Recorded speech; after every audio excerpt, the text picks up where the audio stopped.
Coba lihat kan, mana ada mualaf pintar? Bodoh semua. Kebodohan mereka nampak, lihat kalau boleh bertanya. Lihat kemarin debat itu. Mualaf, mantan pendeta, tidak tahu Maria Magdalena itu bukan ibu Yesus. Itu gobloknya kan keterlaluan tuh. Anak sekolah minggu saja tahu itu. Coba itu tanya mana Ibrani. Tanya tuh, dia tahu tuh Maria Magdalena itu bukan ibu Yesus. Tapi mualaf mantan pendeta bisa anggap itu kan gobloknya keterlaluan. Mantan pendeta tinggalkan gerejanya, sekarang istrinya yang ambil alih, ganti dia jadi pendeta. Tapi tanya, Yesus tidak bangkit karena tanda Yunus. Yunus tidak mati, berarti Yesus tidak mati. Bapak ini mualaf, mantan pendeta. Saya ini peduli, saya bukan menghina, nggak ada maksud dan tujuan saya untuk menjatuhkan Islam supaya masuk Kristen. Nggak usah, saudara-saudara, nggak usah masuk Kristen.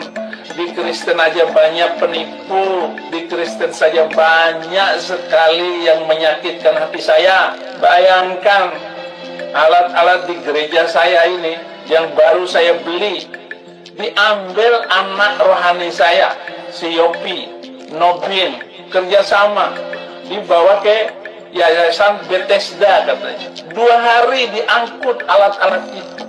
Di Kristen sudah banyak jahat. Nggak usah masuk Kristen, karena orang-orang di Kristen aja banyak yang jahat. Mau jadi pelayan Tuhan dengan menipu gurunya ditipu. Itu di Kristen. Coba diperbaiki di Yayasan Bethesda itu. Bu Desra, kamu sebagai ketua umumnya yayasan itu. Kalau nggak bisa perbaiki, nggak usah melayani. Nggak usah sombong, nggak usah bawa-bawa nama Saifuddin Ibrahim. Biar tahu semuanya. Saya nggak suka pelayan busuk di dalam gereja. Ingat baik-baik ya Yopi ya, kamu nggak ada bertanggung jawabnya. Dasar otak narkoba.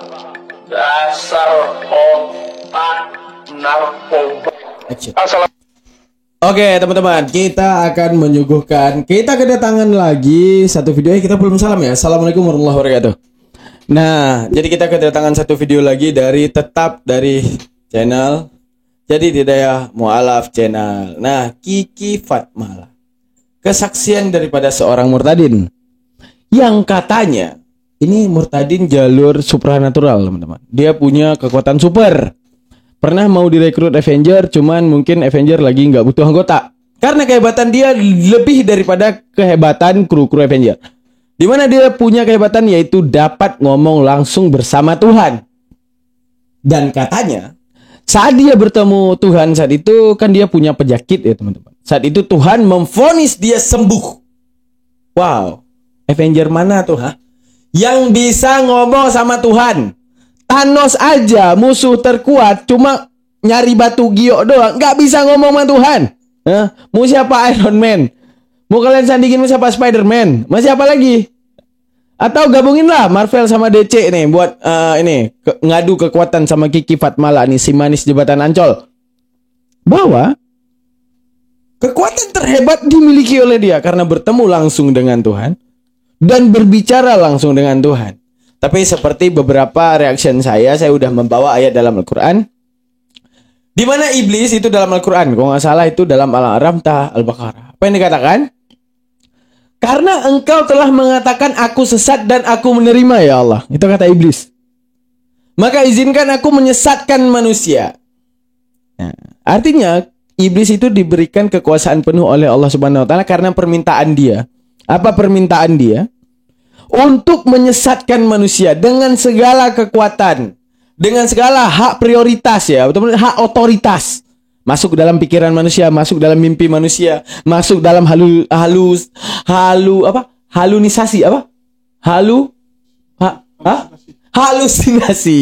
Masuk dalam halusinasi manusia. Tujuannya yang penting lu sesat aja dah. Nah, itu yang diberikan kekuatan oleh Allah terhadap iblis hingga mampu menyesatkan manusia. Kalau soal penyembuhan, semua agama menyembuhkan. Islam punya ruqyah. Kalau Kristen ada didoakan ya dalam nama Yesus itu dikuil biara wihara itu ada penyembuhan dan sembuh. Di atas nama dewa mereka sembuh.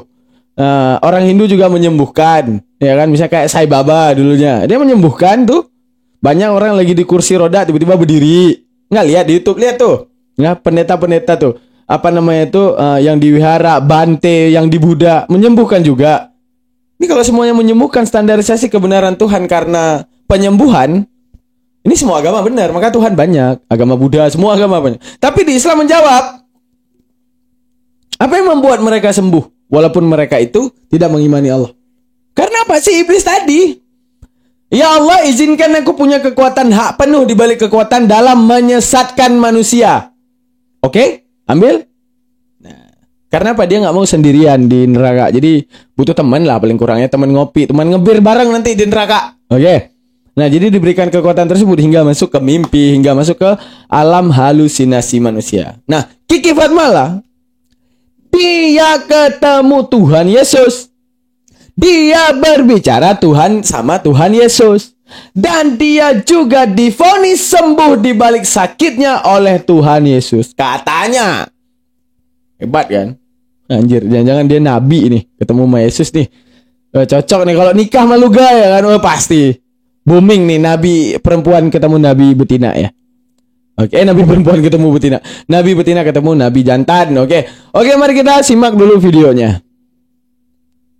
Ada rasa takut, tapi semua memang seperti Pak Pendeta bilang tidak kebetulan, ini semua seizin Tuhan. Ya, saya di sini mau memberi kesaksian kebaikan Tuhan dalam hidup saya. Siap. Tahun 2014 saya main ke rumah teman, terus pada saat itu saya lagi banyak problem, banyak masalah untuk keluarga. Saya dengerin lagu, waktu itu saya nggak ngerti lagu rohani, saya nggak ngerti. Tapi saya dengerin lagu di rumah dia itu yang bikin saya kok bisa nangis. Karena tuh air mata saya keluar terus sampai gak bisa stop. Terus saya dengerin terus pujian-pujian. Lagu apa? In my denare, you darling, go on. Mana tahu Titanic juga sedih kak? Nah, kok nggak lagu lagu Kabi kushi kabi ham najura hoge ham kabi kushi kabi ham. Aku lihat video tuh nangis juga kak. Sedih banget lagu-lagu tuh. Tapi aku nggak Hindu. Kok. Nah, begitu aku dengar lagu lagu Titanic, aku juga nggak ikut tenggelam nggak. Nah ini kakak nih dengar lagu menyedihkan, wah tiba-tiba langsung pindah Tuhan. Keren, luar biasa. Pujian penyembahan lagu-lagu rohani. Terus ini singkat cerita aja biar nggak terlalu lama ya. Nggak lama lah. Terus saya bilang sama teman saya gini, ini lagu apa ya? Terus teman saya bilang ini lagu rohani. Terus saya minta didengerin lagi lagu-lagu yang lain. Saya sering datang ke rumah dia beberapa kali. Saya bilang saya mau denger lagi lagunya. Denger lagi di rumah dia. Terus akhirnya teman saya bilang, kamu ngerasain apa? Aku tuh ngerasa kayak denger lagu itu ada damai. Aku juga nggak tahu rasanya kok bisa keluar air mata, sedih aja. Terus aku bilang, boleh nggak aku ikut ke gereja? Pertama kali 2014 setelah dengar lagu rohani. Puji Tuhan. Terus pertama kali saya ke gereja sama teman saya diajak duduk paling depan seperti ini di depan. Waktu saya lihat kamera langsung saya gini, aduh mati deh, aduh saya ketakutan. Oh berarti rata-ratanya ini teman-teman. Orang berpindah ke Kristen karena dengar lagu rohani tenang. Berarti kalau kita tarik ya, yang nyiptain lagu mengeluarkan sebuah lagu, lirik lagu. Yang lirik lagu itu bikin tenang kakak Kiki nih ya, Kiki Fatmala. Nah seharusnya bukan Yesus yang sembah, yang nyiptain lagu. Kan karena apa? Pindah agama karena nyari ketenangan. Lu harus berterima kasih nih di balik yang bikin lagu. Yang bikin lagu tuh yang bikin lu tenang. Seharusnya lu gak perlu pindah agama, nyembahnya yang bikin lagu gitu. Kan gitu. Ketakutan kalau saya Sama orang Yesus sekarang tahu laku saya kan enggak. Di agama yang lain. Jadi saya takut masuk gereja, tapi saya mau dengar. Saya duduk paling depan, diajak sama teman saya bilang sama teman saya, bisa nggak kita duduk paling belakang, biar nggak kena kamera. Terus setiap kamera ke muka saya selalu begini. Saya ketakutan. Terus akhirnya setelah pulang dari gereja, saya selalu pulang dari gereja saya ngerasa happy, saya ngerasa kok apa ya? Saya dengerin firman-firman yang pertama kali saya dengar ke gereja, dengar firman yang kasih dan mengampuni. Itu saya ingat terus. Terus minggu ke depannya saya lagi ke gereja lagi, ada kerinduan. Kasih dan mengampuni. Ya iyalah, orang ayat itu aja yang dibaca buat kakak. Nih gue yakin nih, dia mu'alaf juga pun, mu'alaf murtad juga pun nggak baca Bible lagi. Pertama dia fanatik gitu kan. Coba ya teman-teman ya, kita bandingkan dengan yang mu'alaf ya. Yang mu'alaf ketika dia meninggalkan Kristen dan kemudian mu'alaf, itu mereka tuh meneliti Al-Quran. Itu mereka tuh mendalami Al-Quran.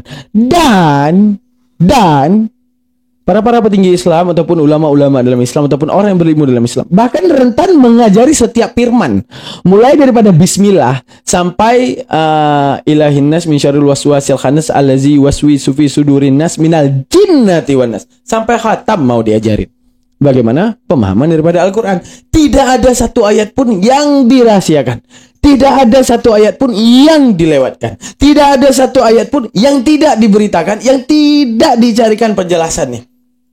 Tapi kalau mereka paling dibawa dalil-dalil ya saya. Sesekali dibawa Roma.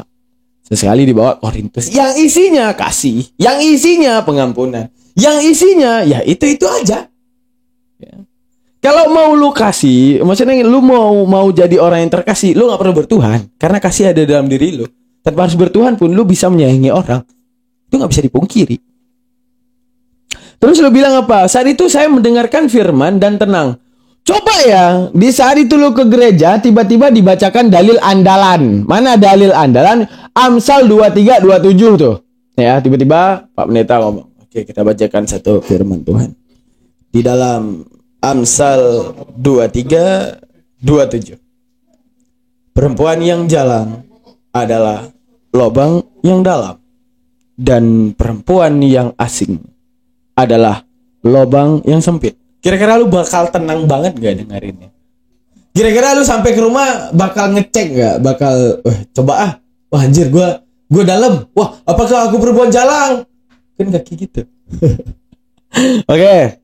Terus dibacakan lagi. Dalam kitab Kejadian itu. Pada waktu itu, datanglah dan tumpaslah suku Amalek. Jangan kau biarkan ada yang hidup di antara mereka. Tumpaslah binatang-binatangnya, ternak-ternaknya, ibu-ibu dan ibu-ibu menyusui dan anak-anak yang sedang disusui dan hewan-hewan ternaknya. Kira-kira lu bakal tenang gak kita? Tenang, adem, ayem kira-kira. Dan terus kalau lu tanyakan ayat itu ke pendeta ya gak bakal jawab, imani saja kita. Nah, karena apa? Yang dibacainnya gitu-gitu doang. Request ini ubah di tahun 2025 gerakan gereja jujur, pendeta jujur. Woi, wujudkan. Hore, hore, hore, hore. Wah, bagaimana Bang Daman gerakan pendeta jujur? Di mana pendeta akan mengajarkan Bible setiap hari satu firman Tuhan. Mulai daripada kitab Kejadian, mulai daripada ayat pertama sampai Wahyu, sampai kelar selesai. Satu persatu dibacakan dan dijelaskan. Biar gak salah paham. Tiba-tiba umatnya baca misalnya kakak Kiki, dibaca Hosea 4 ayat 14. Aku tidak akan menghukummu sekalipun kamu berzina, ataupun anak-anak perempuanmu sekalipun bersundal. Itu gimana? Berzina loh. Ya gak apa-apa orang berzina dihukum, Tuhan yang bilang. Kan gitu. Itu pentingnya. Nah, kalau Islam itulah perbedaan murtadin dengan mu'alaf. Mu'alaf diajarin semua tentang Islam. Gak ada pertanyaan mereka tuh yang disuspend dan imani saja. Semua dijelaskan. Nah kalau ini, wah masuk gereja dibacain firman ini, masuk gereja dibacain firman ini, yang sifatnya gitu-gitu doang. Sesekali bacain masalah kelamin layaknya keledai, itu besar kelamin kayak keledai, itu harus dibaca gitu-gitu ya. Lanjut. Tuhan, saya mau ke gereja. Setiap minggu saya ikut sama teman saya ke gereja yang sama. Tapi saya duduknya paling belakang karena saya nggak mau diliatin ada kamera.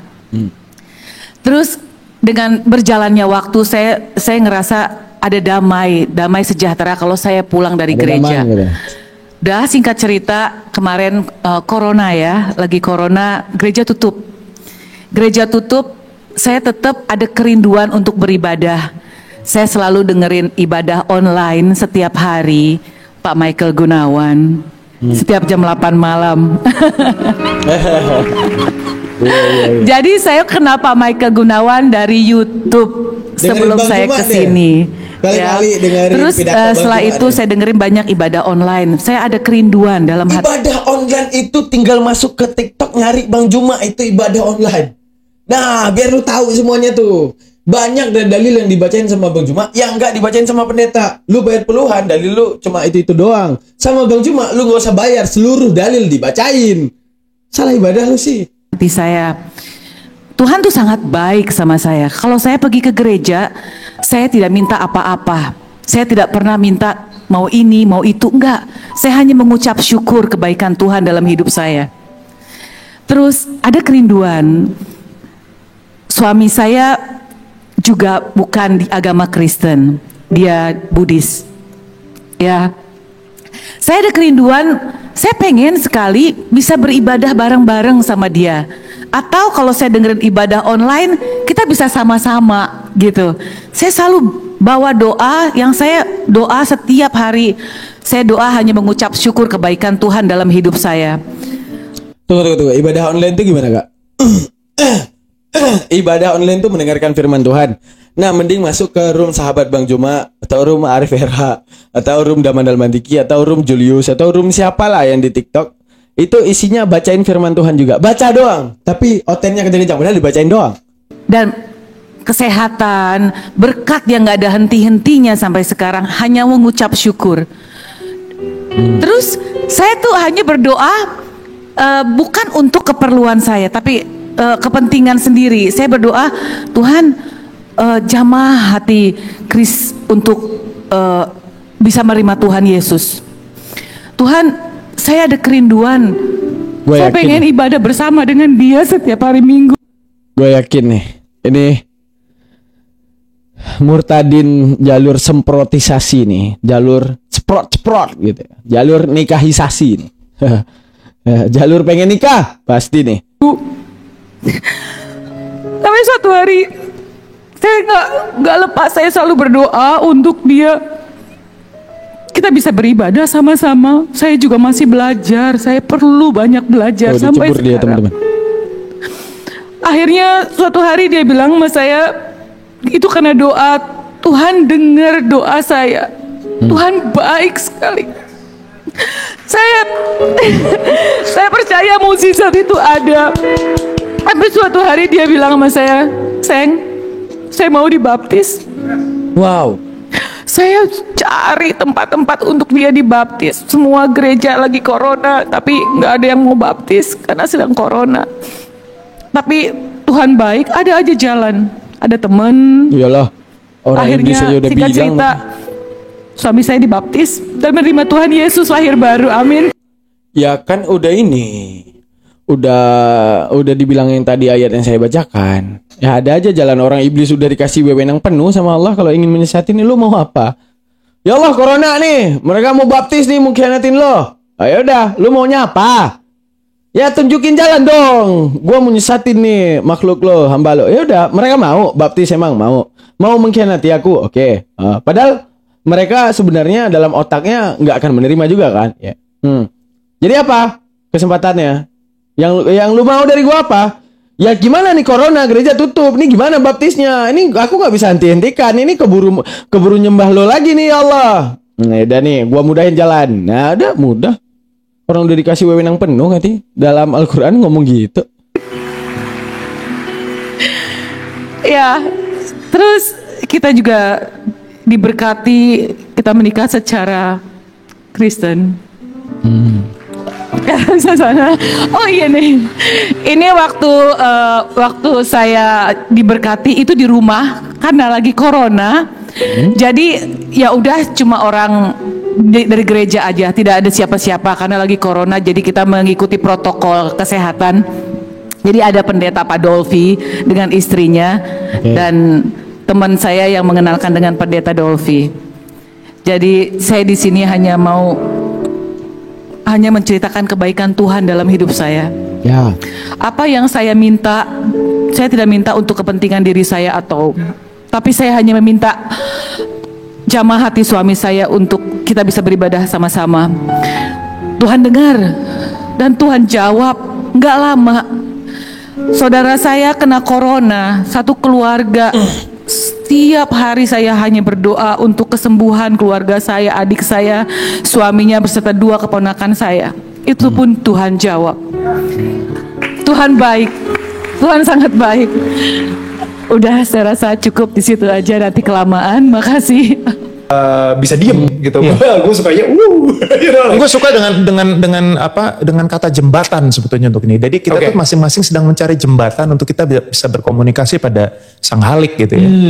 Yang Maha Kuasa gitu. Itu sebetulnya jembatannya dan gue selalu kenapa perjalanan gue seperti ini, karena gue nggak mau merasa takut.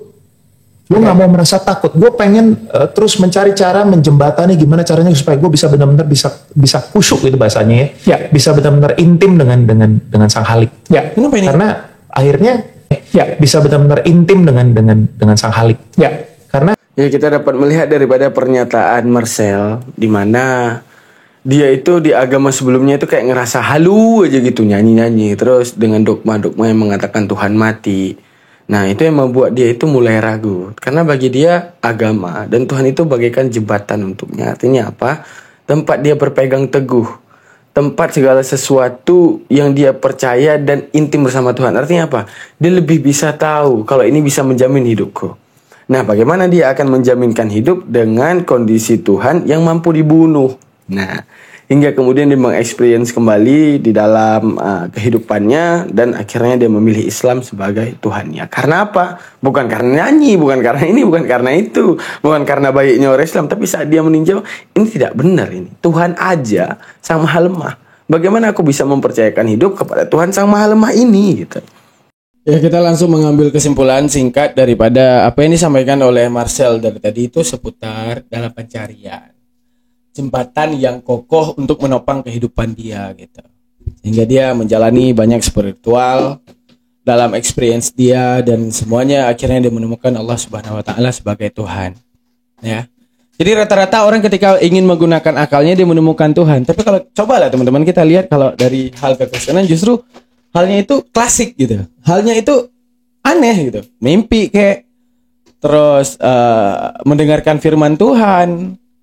Yang mana tuh banyak firman Tuhan. Itulah perbedaan mu'alaf dengan murtad. Kalau mu'alaf begitu dia membacakan Al-Quran, mempelajari Al-Quran itu dari awal sampai akhir, nggak ada ayat-ayat yang disimpan, nggak ada ayat-ayat yang disembunyikan dan tak dijelaskan. Itulah bedanya. Itulah perbedaan kualitas mu'alaf dan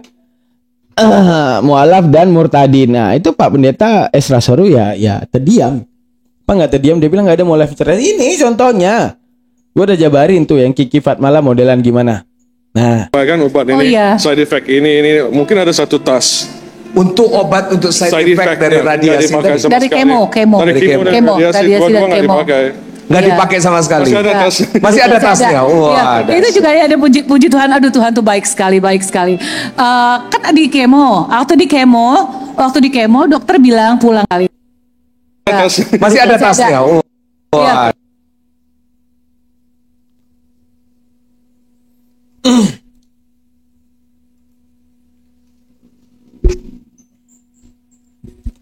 Oke, nah ini kita akan menyaksikan tahu nggak apa? Di mana Kiki Fatmala di prank Tuhan. Gimana di prank Tuhan? Nah, kita lihat di mana dia kena kanker dan Tuhan bertemu dia, dikatakan sama Tuhan, "Lu udah sembuh." Wah, anjir, keren kan? Wah, mujizat banget tuh.